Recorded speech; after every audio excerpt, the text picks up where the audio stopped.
Hello mga pamangkin! Welcome back to my channel. This is your Tito PJ and this is a new episode of Tito Mo Talks.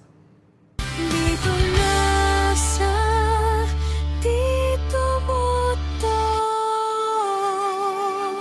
Welcome back to my channel. Hello mga pamangkin, kamusta kayong lahat? Andito ako ngayon sa Crown Plaza at very excited ang Tito PJ nyo dahil ito lang naman ang ating guest for today, the #1 Master Showman. I'll call him Master Showman ng Milano sa Filipino community. No other than Mr. Nards Alcaraz. Hello po, welcome po. Good afternoon, welcome for having me. Thank you, PJ, for having me here. Kahit hindi ako sanay sa spotlight na ganito. Punong-puno ka ng show tas hindi ka sanay sa spotlight. Ay, hindi. Sila Hindi ako naman. naniniwala. Ang maniniwala. Hindi, okay lang naman. Kasi siyempre, show yun eh.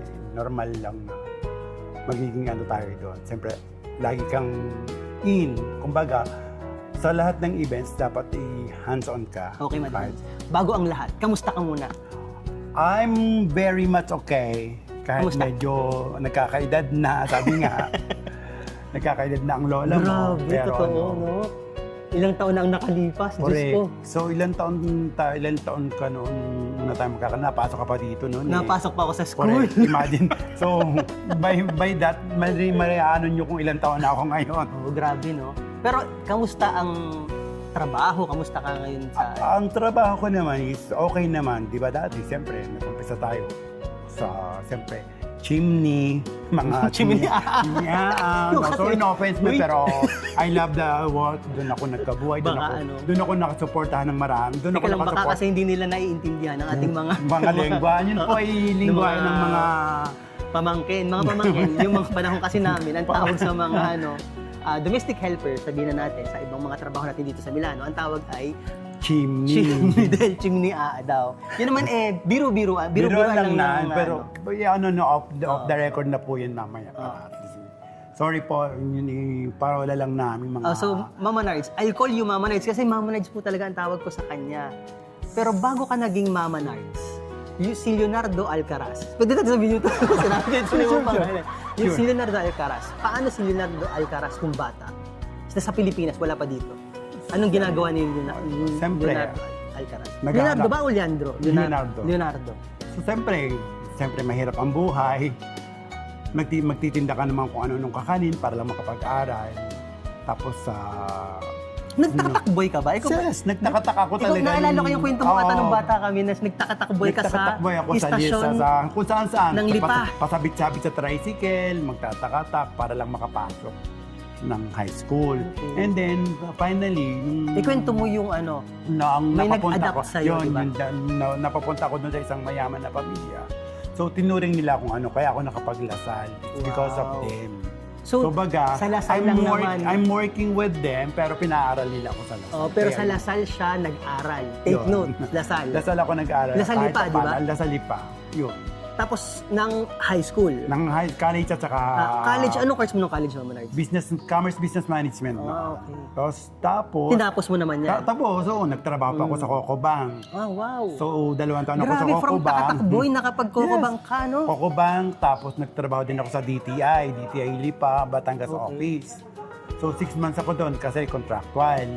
Right after that, nag-Manila na ako, nag-Cocobank na doon sa kauna-unahan kong trabaho is sa Cocobank, United Coconut Planters Bank pa yon, Oo nga. UCPB, yon. Pero paano ka napunta naman sa Italia? Nabali, actually hindi ito yung first destination ko. Okay. Nung nag-abroad ako, Hong Kong muna. Hong Kong, Macau. Doon ako naging Anong year yan? Way back 1996. Okay, 1996, na doon ako sa Hong Kong as a sport manager. Kumbaga, kaya din ako madaling So office job yan sa Hong Office job Kong? yun sa Hong Kong. Hindi chimney. Hindi chimney. Magandang trabaho nun sa Hong Kong. Hindi siya contract. I mean, kasi yung, di ba, yung Macau kinuha na ng China. So, Okay. nung kunin siya ng China, parang ayaw ko na din doon kasi China na. Kasi nung una Portuguese at saka British. So, maganda yung under ng British. other, Oo nga. So, nung isoli sila sa China, Doon ka umayaw. nag-decide ako na lumipat. Since maganda nga yung posisyon ko doon, madali akong makakuha ng visa sa Europe. So, nag-try akong bumunta ng Europe. Dito ka unang lumapag? Oo, sa Italia? Sa Milan. Wow. Sa Milan ako unang lumapag. Supposed to be ang ticket ko ay Milan to Portugal and then to kumbaga iikutin ko yung talaga yung Europe tour. Pero nagustuhan Siyempre, mo ang Milan? hindi Milan. Talaga ang target ko talaga Milan kasi dito nga ako gusto mag-stay. Kasi nandito yung aking Joastra. Yung aking... Dahil pala ito sa lab. Ang dami natin pinaikot, Mama Nards. Hindi Yung pala, naman sinunod ako. mo ang puso mo, taga dito pala. Oo. Tapos pagdating ko dito, alam mo masakit nun, may asawa na siya. Pero, please. Mag-shoutout. Charis! No, hindi na. Alam na niya kung sino, kung napanood man niya ito. Okay. Katulad noon, siyempre doon ako nakatira sa kanila, ang tagal, habang nagtatrabaho. Ang unang-una kong trabaho dito talaga, doon sa Lodi. Hindi pa Milano, talaga sa Hindi, probinsya sa ng probinsya Lodi. talaga ng Lodi. Hindi, pero sa Milano kami nauwi. Grabe, baliktad. Part-time yun. Tuwing Okay. weekend. Kasi kanan ba, dating ko ng Friday, kinabukasan nagtrabaho na ako. Kasama na ako ng mga kapatid Okay. na tinirahan ko. So, anong unang-una mong trabaho dito? Katulong talaga. Ang tagal kong Chimney nagkatulong, talaga. chimney talaga. Kaya I'm very proud to say na hindi masama ang maging katulong kasi mas malaki ang sweldo nila kaysa kung kani-kanino. Pero, paano mo yun, paano mo natanggap yun na ikaw ay sa opisina nagtatrabaho, tapos pagdating mo dito, mangangatulong ka? Nung una talaga, talagang alam mo, nung habang nagkukudkod ako ng Inodoro, Umiyak ka? Talagang pumapatak yung luha ko.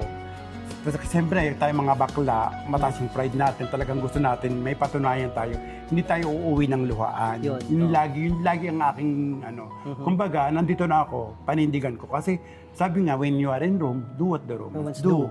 Kaya, naging ko yun talaga laging inaano ko na, bakit ko kaya yun doon ako kumikita ng malaki. At doon ako maraming natulungang pamilya. Hanggang after mag-chimney, ano pang mga napasok mong trabaho? Restaurant, sa hotel naman, ang baba ng sweldo.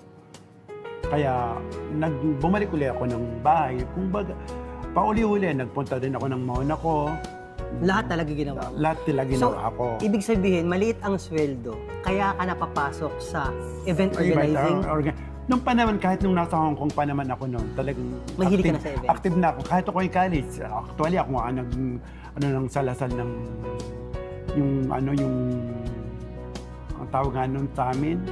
Ako yung nagbuo, ako yung founder ng isa sa organization sa Lasal na hanggang ngayon na nila yung pinagpapatuloy nila. Sa sports yan o hindi sa sports yan? Sports at saka sa music. Kasi si Mama Nerds po ay nung bata siya ay volleyball player. Volleyball player ako kahit ako'y maliit. Kita niyo naman ang kanyang kamay.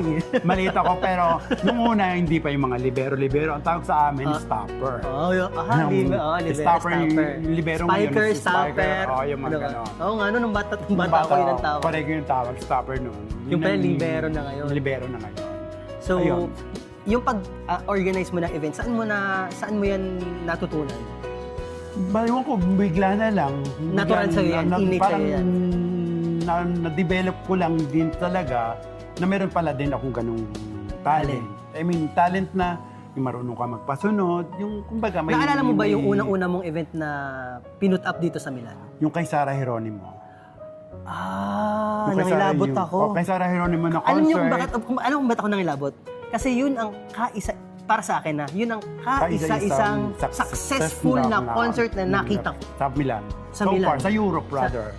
Yun Ay, nangilabot talaga ako. Kay Sarah Geronimo. Dahil hindi ko alam na ikaw nga pala yun. And then after that... Batang-bata pa kasi ako. Pero kasama ko na si Mama Nerds. Pero hindi ko na-realize na ikaw nga pala ang nasa likod nung kay Sarah Geronimo na concert. Kami actually RN pa yun dati. RN. Oo, RN Entertainment. Si Direk Rendick Adrin. Ako yung kanyang grabe. Assistant director ka. Assistant director ako noon. Tapos, all throughout, nagkaroon kami ng Miss Gay, yung kauna-una ang Miss Gay dito sa Milan. So, ako din yung... Ang hindi ko makakalimutan. Katulong ko si Ryan noon. Ang hindi ko makakalimutan yung kay Sarah Geronimo na parang buong Europa ata. Buong Europa dumating sa super. Ang tao hanggang labas, na ang mga bus sa labas ng mga taga-ibang bansa naghihintay. At yung crowd, ay Diyos ko, ibang grabe, klase yun. Grabe talaga yun. Ibang klase yun. Hindi ko nga alam kung paano ulit magagawa yung ganung klase. Kumbaga doon ako nakilala, doon ako umpisa tapos hanggang sa naging connected nga kami sa sa konsulato, kami humahawak ng Independence Flag celebration. And then, pag may kaya, mga kaya pala ako nakak-guest nung unang panahon sa Oo. inyo nga, naalala ko, tapos kinukuha mo ako, Kinuha ng singer, ka. pang minsan MC. Oo, Ngayon, oo, hanggang sa nakuha niyang mga kasal. Doon nung nagkakasal ako, nung kauna-una akong kasal, si Miss Ryan, si Ryan, yung pangalan Ryan, yung lalaki, tapos Camille yung babae, yun ang kauna-una akong kasal na hinawakan dito ng solo. And then, during that one, parang nagustuhan ko. I mean, Gusto mo masaya. Kasi hindi mo kayang iwanan eh, may Oo, trabaho ka. correct. Pero lagi kang naggaganyan. May trabaho ko Monday to Friday na Aski Aa. Pero pag Saturday at Sunday, yun nga, extra. Siyempre, mas, kung baga, may pangarap ka nga, may gusto kang patunayan na. Yung pangarap mo bang yan ay yung mga Louis Vuitton, yung mga Gucci, yung mga Hermes na Hindi naman, yung mga lang. matulungan yung talaga pa. As in talaga kami nag-umpisa talaga sa, sa wala. Talagang walang-wala. Kaya naging pledge ko yun sa sarili ko na Kailangan ko magkameron. kailangan ko magkamaroon, ibabangan ko ang pamilya ko. Pero ngayon, so far naman, ayos silang lahat. Kumbaga. Kaya nga sabi ko ngayon, this time, yung kinikita Ay, ko, akin naman. Hindi ko makakalimutan sa iyo kung ito narinig. Sabi, hindi ako pwedeng mamatay ining. Correct. Dahil pag ako namatay, Maraming mamamatay. Correct. Sobra. Lahat kasi sila Sa'yo, sa kanya ko yun narinig Kasi nasa, lahat sila umaas sa akin. Ayun Lahat yan. kami, lahat ng mga kapatid ko, puro sakit yung kinamatay. Kaya siyempre, mag-isa lang ako Ikaw dito yung sa nagtaguyod. ako yung nagtaguyod sa kanila. Alam nilang lahat yun. Kaya sila, ngayon, kung anong sila sa akin. Pero bang hirap talagang i-organize ang isang kasal na kailangan talaga ng mga katulad mo mag-organize? Sa Ang kanilang tanong lahat. ko, Mama Nards, Lahat pinakikialaman ko. nangyari na ba sa'yo na may pumalpa ka at anong ginawa mo?